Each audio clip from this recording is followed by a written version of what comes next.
இவை அனைத்திற்கும் மேலாக பெருந்திரளாக திரண்டிருக்கக்கூடிய தாய்மார்களே, பெரியோர்களே, பத்திரிகை ஊடக நண்பர்களே, உங்கள் அனைவருக்கும் என்னுடைய வணக்கத்தை முதலிலே பதிவு செய்து கொள்கிறேன்.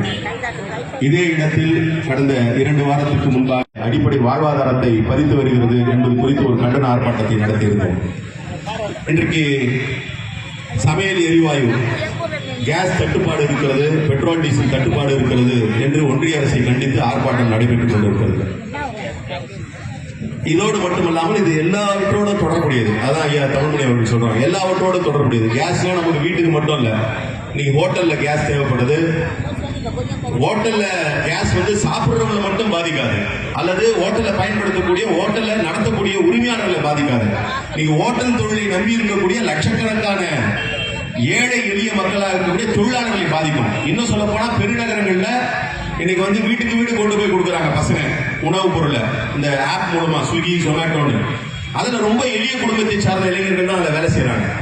அவர்கள் எல்லாம் இன்னைக்கு பெரிய அளவில் பாதித்து இருக்கிறாங்க. சரி, இந்த பாதிப்பெல்லாம் வந்ததுக்கு இப்ப நீங்க பத்திரிகை எல்லாம் பார்த்திருப்பீங்க. இந்த பாதிப்பெல்லாம் வந்ததுக்கு காரணம் ஈரானுக்கும் இஸ்ரேலுக்கும் அமெரிக்காவும் இஸ்ரேலும் ஒன்று சேர்ந்து ஈரானோடு தொடுத்திருக்கக்கூடிய போர் தான்.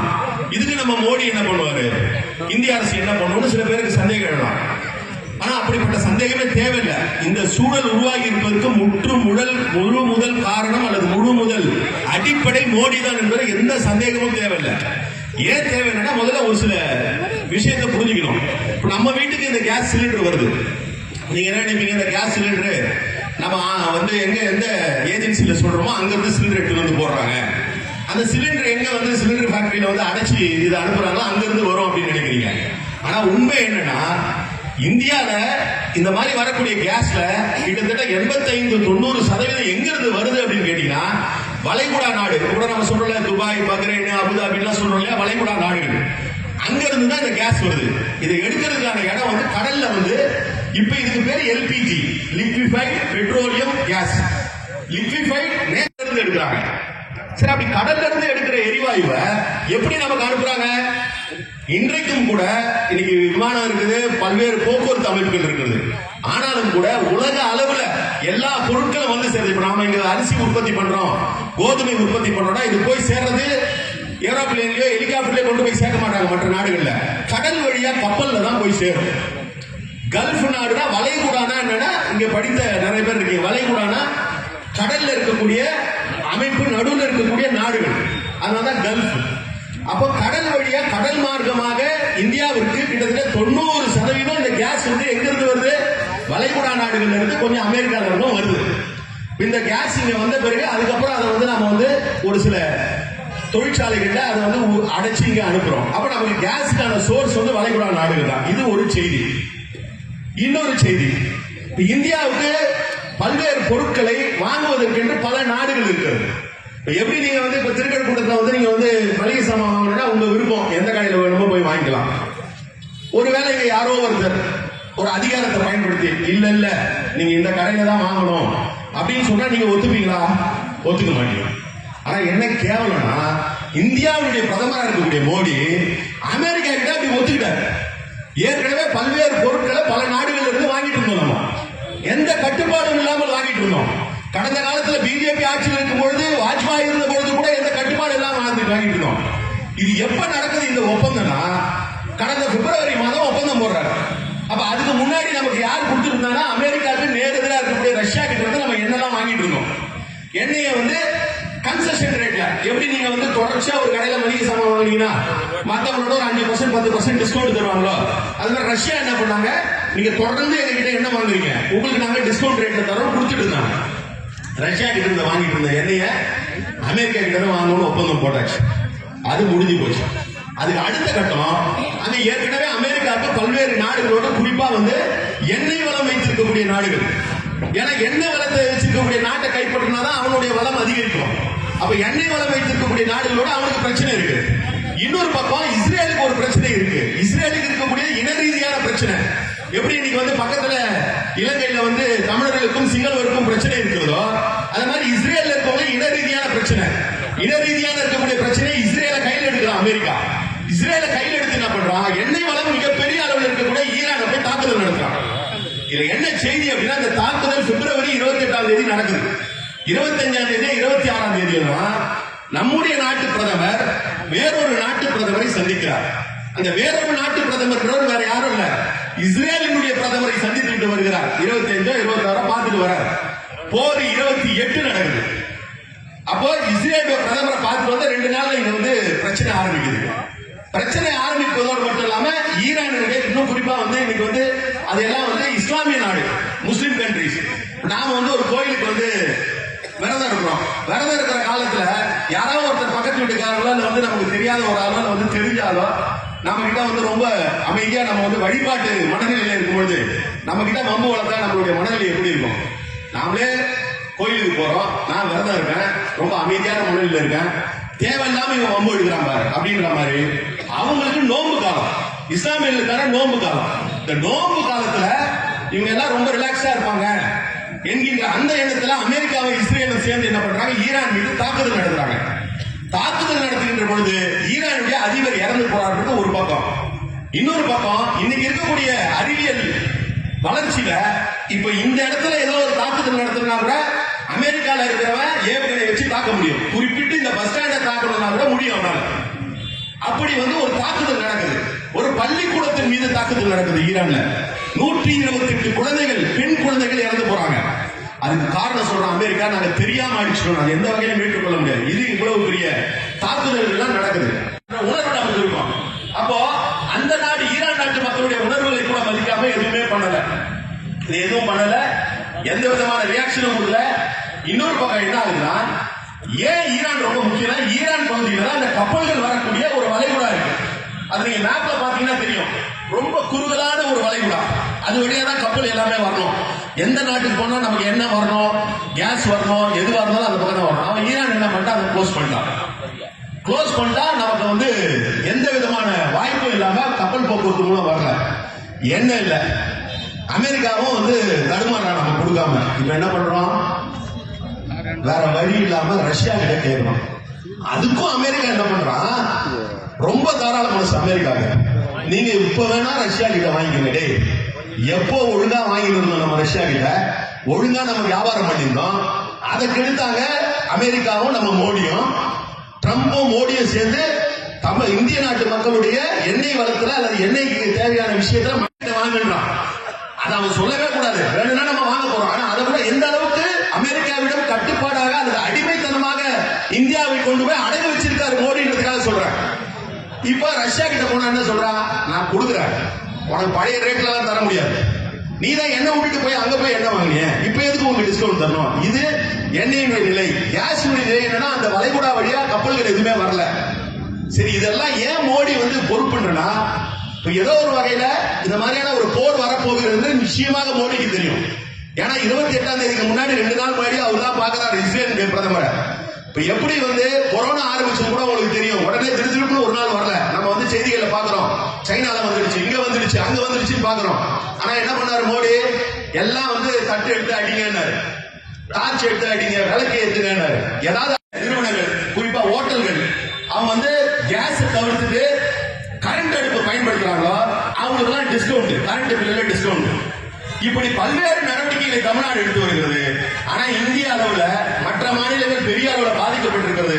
பொதுவாகவே இது இந்தியா உணர்ந்து இருக்கக்கூடிய பிரச்சனை என்றால் கூட இதனுடைய தன்மையை புரிந்து தமிழ்நாட்டில் இதற்கான எதிர்ப்பை நம்முடைய மாண்புமிகு அந்த தளபதி தலைமையிலான மதசார்பற்ற கூட்டணியின் சார்பில் நாம தான் வந்து இதை வந்து முதல்ல எதிர்த்து குரல் கொடுத்து நாம பேசிட்டு இருக்கோம். ஏன்னா இது நம்முடைய உரிமை மட்டும் இல்ல, இந்திய நாட்டுடைய உரிமை என்கின்ற வகையில இதற்கான போராட்டத்தை முன்னெடுத்திருக்கோம். ஒரு 2-3 நாள் முன்னாடி வந்தாரு மோடி.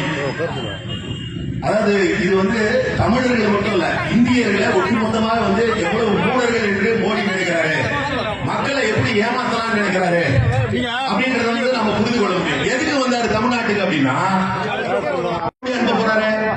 அப்ப மக்களை ஏமாற்ற வேண்டும் என்கின்ற நோக்கோடு தொடர்ச்சியா அவர் அறிவிக்கக்கூடிய திட்டம்லாம், நான் கூட ஒரு தொலைக்காட்சியில பேசும்போது சொன்னேன், மோடி அறிவிக்கிற திட்டம்லாம் எப்படின்னா, ஒரு படத்துல ஒரு நகைச்சுவை காட்சி வரும், நம்ம விவேக் சொல்லுவாரு, பேர் வச்சு நாய்க்கு சோறு வச்சு ஏடாங்க.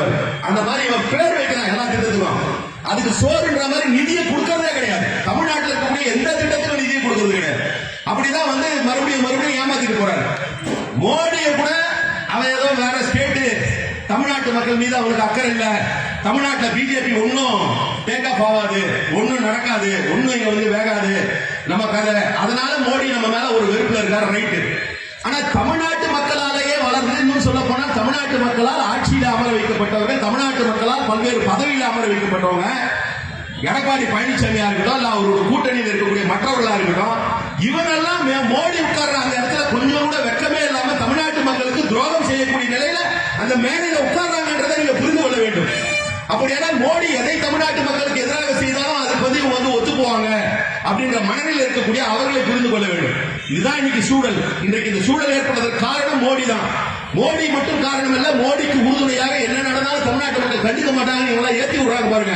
அவர் கூட இருக்கக்கூடிய எடப்பாடியா இருக்கட்டும், அன்புமணியா இருக்கட்டும், தினகரனா இருக்கட்டும், இன்னும் யார் யார் இருக்காங்களோ அந்த பட்டியலில் இருக்கவங்க எல்லாருமே சேர்த்து சொல்றேன். அப்ப இதற்கெல்லாம் காரணமாக அவங்க இப்ப இன்னொன்னு, போன 5 வருஷம் அறிவிச்சு எலெக்ஷன் நடந்திருக்கும். மோடியினுடைய ஷெட்யூல் எப்படி இருக்குன்னா, எலெக்ஷன் அறிவிக்கிறதுக்கு ஒரு வாரம் முன்னாடி மாநிலத்துக்கு சைஸுக்கு ஏற்ற மாதிரி, தமிழ்நாடு வெஸ்ட் பெங்கால் மாதிரி மாநிலம் தான் ஒரு 3 ரவுண்ட் அடிப்பாரு, அசாம் மாதிரி மாநிலம் தான் 1 ரவுண்ட் 2 ரவுண்ட் அடிப்பாரு.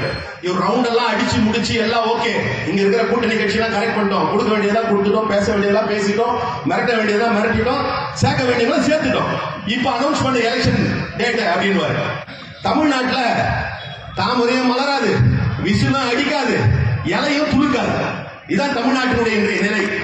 அந்த நிலையில இன்றைக்கு இதை வந்து சேர்க்கலாம் அப்படின்னு ஒருத்தரை வந்து டெல்லிக்கு கூப்பிட்டு மிரட்டுறாங்க. முன்னாடி கூட்டணி பேச்சுவார்த்தை எப்படி நடக்கணும் தமிழ்நாட்டுல, கலைஞர் இருந்தாலும் சரி, அதிமுக தலைவர் அம்மையார் ஜெயலலிதா இருந்த பொழுதும் சரி, காங்கிரஸ் காரங்களோ பிஜேபி காரங்களோ இங்க வந்து தலைவர்களை பார்ப்பாங்க, கலைஞரை பார்ப்பாங்க, அம்மையார் ஜெயலலிதாவை பார்ப்பாங்க, பார்த்து அக்ரிமெண்ட் போடுவாங்க. இப்ப எப்படி தெரியுமா பிஜேபியினுடைய ஸ்டைலு, தமிழ்நாட்டுல திமுக ஸ்டைல் இன்னும் அப்படிதான். காங்கிரஸ் வந்து எங்க வந்து அக்ரிமெண்ட் போட்டாங்க, சீட்டுக்கு அறிவாளர்கள் வந்து போட்டாங்க. எடப்பாடி உட்கார்ந்து இருக்காரு கூட்டணி கட்சி தலைவர்னு, நம்ம டீ கடையில் உட்கார்ந்து ஒன்னா சாப்பிடுற மாதிரி. இது வந்து அதிமுக தொண்டர்களுக்கு எடப்பாடி செய்திருக்கக்கூடிய மிகப்பெரிய துரோகம், கேவலம். அம்மையார் ஜெயலலிதாவுடைய ஆன்மாவோ அல்லது எம்ஜிஆருடைய ஆன்மாவோ இருக்குதுன்னு சொன்னா நிச்சயமா அவர் மன்னிக்கவே மன்னிக்காரு. அவர் வந்து தனிப்பட்ட நபரா இருக்கலாம், ஆனா அவர் கட்சியுடைய தலைவரா இருக்கக்கூடிய ஆனா அதிமுக அந்த கட்சியுடைய தலைவர் அந்த மாதிரி அடை வச்சுட்டாரு.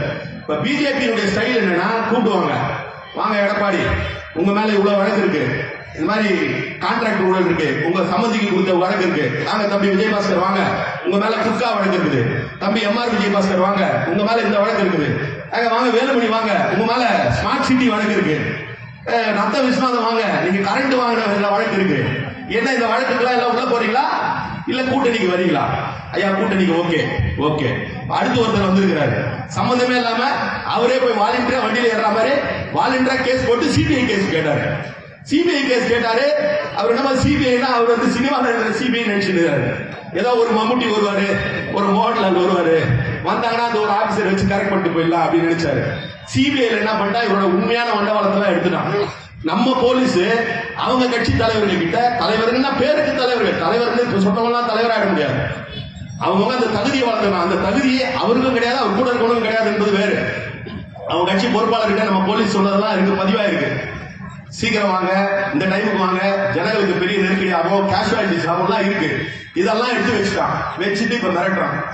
மிரட்டின உடனே இன்னைக்கு ஞாயிற்றுக்கிழமை போயிருக்கிறார் சிபிஐ விசாரணைக்கு. இங்கதான் வந்து விசாரிக்கணும்னு கேட்டாரு, ஒத்துக்க முடியாது நீ வா டெல்லிட்டாங்க. போகும்போது கத்திரிக்கோளையும் ஒரு பாட்டு கட்டிங்க எடுத்து போயிருக்காங்க. நான் தனி மனித விமர்சனங்கள்ல போக விரும்பல, ஆனா நீங்க உங்க மனசாட்சிக்கு விட்டுறேன். ஒரு அரசியல் இயக்கத்தை நடத்தக்கூடியவர்கள், இளைஞர்களை வழிகாட்டக்கூடியவர்கள்.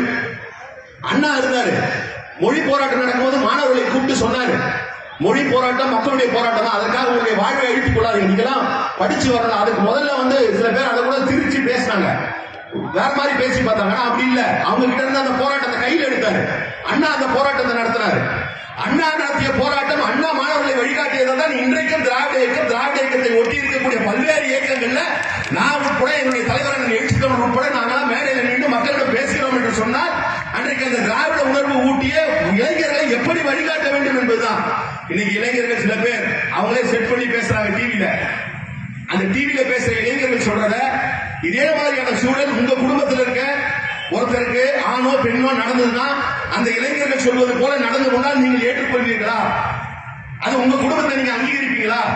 நம்ம நல்ல குடும்பத்தை சார்ந்தவர்கள் நம்ம சொல்றோம்ல, நம்ம நல்ல குடும்பத்தை சார்ந்தவர்கள் இவங்க சொல்வதை ஏற்றுக்கொள்வோமா? அதை உங்க மனசாட்சிக்கே விட்டுறாங்க. அப்போ அந்த செட்டிங் முடியணும். இப்போ அவங்களுக்கு டைம் வேணும். அந்த கத்திரிக்கோலும் கட்டிங்கோ வந்து அங்க போய் செட்டிங் ஆன உடனே அறிவிச்சிருவாங்க. அதற்காக வெயிட் பண்ணி கொடுக்காங்க. அப்ப இப்படிப்பட்ட நிலையில தமிழ்நாட்டு மக்கள், ஏன் தமிழ்நாட்டு மக்கள் நான் திருப்பி சொல்றேன்னா, தமிழ்நாட்டு மக்களாகி நாம், நீங்க, நானு, நம்மளோட இங்க இருக்கவங்க, நம்மளை எதிர்த்து நிக்கிறவங்க கூட எல்லாரும் சேர்த்துதான் சொல்றேன். தமிழ்நாட்டு மக்களுக்கு இருக்கக்கூடிய அறிவு விழிப்புணர்ச்சியும் இந்தியாவில இல்ல, உலகத்துல எங்கேயும் இல்லை என்பதை நாம் நிரூபித்து இருக்கிறோம். எல்லாவற்றிலும் ஒரு குறிப்பிட்ட சதவீதம் இருக்கும். காய்கறி ஒரு 2 கிலோ வாங்குறோம்னா 2 கிலோ காய்கறி நல்ல காய்கறி தான் பார்த்து வாங்குறோம். அதுல 2 சொத்தை இருக்கும். இப்ப நான் சொல்றேன், இந்த லிஸ்ட்ல சொத்தை இருக்கும். அந்த சொத்தையை வச்சு அமைப்பு நடத்துறவங்க இருப்பான், அது வேற. ஆனா ஒட்டுமொத்தமாக தமிழ்நாட்டு மக்கள் இந்தியாவுக்கு வழிகாட்டி இருக்கிறோம். அது மொழி பிரச்சனையா இருக்கலாம், இருமொழி கொள்கை என்கிற விஷயமா இருக்கலாம், நீட்டா இருக்கலாம். தமிழ்நாட்டுக்கு எதுவாக இருந்தாலும் முதல்ல குரல் கொடுத்து அதை தீர்க்கக்கூடிய நிலையில நம்ம இருந்துட்டு இருக்கோம். அதனாலதான் பிஜேபி ஆபத்து இன்றைக்கு குறைக்கப்பட்டிருக்கிறது. இப்ப வரப்போறது எல்லாம் கேட்கறான், மாநில தேர்தல் தானே, தமிழ்நாடு எலெக்ஷன் தானே, ஏன் வந்து பிஜேபினா அங்கதான் இருக்கு சூட்சமம். மாநில அரசியலா இருந்து அதிமுக திமுக உண்மையான போட்டியா இருந்தா பரவாயில்ல, பிராக்சின்னு சொல்லுவோம். இப்ப நான் போல கிளாஸ்னா எனக்கு பதில் இன்னொருத்தன் பிரசன்ட் சொல்லுவான். அந்த மாதிரி பிஜேபிக்கு பிராக்சியா இருக்காங்க. 2 விதமான பிராக்சி இருக்கான். ஒரு சில பிராக்சி அவன் கூடவே இருக்கிறான், ஒரு சில பிராக்சி அவனுக்கு எதிராக இருக்கிற மாதிரி காட்டுறான். ஏன் எதிராக இருக்க மாதிரி காட்டுறான்னா, தமிழ்நாட்டு மக்கள் பிஜேபிக்கு எதிராக இருக்கிறார்கள். பிஜேபிக்கு எதிராக 100 பேர் இருக்காங்கன்னா, இந்த 100 பேரும் போய் திமுக கூட்டணியை ஆதரிக்க கூடாது. இந்த 100 பேர் ஒரு 10-20 பேரை குடும்பம். இந்த 10-20 பேரை குறைச்சா அந்த ஆதரவு குறையுமே. இந்த 10-20 பேரை எப்படி கூப்பிடுறது? நான் தான் தமிழர்களுக்காக இருக்கிற தலைவர், நான் தான் தமிழக தலைவர், நான் தான் தமிழ்நாட்டுக்காக போராடுறவன், தமிழ் தேசியம் பேசுறேன் அப்படி, நான் வந்து பிஜேபி எதிர்க்கிறேன், நான் வந்து RSS எதிர்க்கிறேன் அப்படின்னு சொல்லிட்டே என்ன பண்ணுவாரு? பிராமண கடப்பாரை எடுத்து யாரை இடிப்பாரு? பெரியாரை இடிப்பார். பெரியாரை இடிக்கிறவன் எப்படி தமிழ்நாட்டுக்கு ஆதரவானவர்கள் இருக்க முடியும், தமிழர்களுக்கு ஆதரவானவர்களாக இருக்க முடியும்? இருக்கவே முடியாது. இதையெல்லாம் புரிந்து கொள்ள வேண்டும். இந்த நிலை மாற வேண்டும் என்பதற்காக தான் இந்த ஆர்ப்பாட்டம். தொடரட்டும், அண்ணன் தளபதி அவர்கள் மீண்டும் வெல்லட்டும் என்று சொல்லி நிறைவு கூறுகிறேன். நன்றி, வணக்கம்.